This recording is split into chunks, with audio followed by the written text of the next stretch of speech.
வர ஜூலை 17 வியாழன்கிழமை அன்னைக்கு தான் ஆடி மாதம் பிறக்க இருக்கு.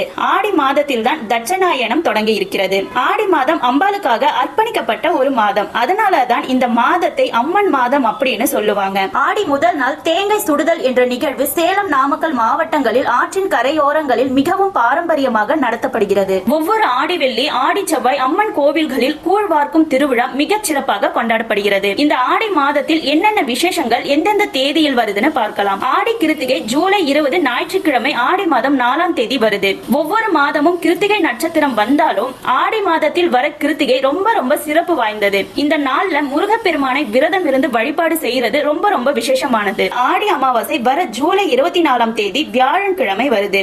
ஆண்டாள் நாச்சியார் அவதரித்த ஆடிப்பூரம் மற்றும் நாக சதுர்த்தி ஜூலை 28ஆம் தேதியும், கருடாழ்வார் அவதரித்த தினமான கருட பஞ்சமி ஜூலை 29ஆம் தேதியும் கொண்டாடப்பட இருக்கிறது.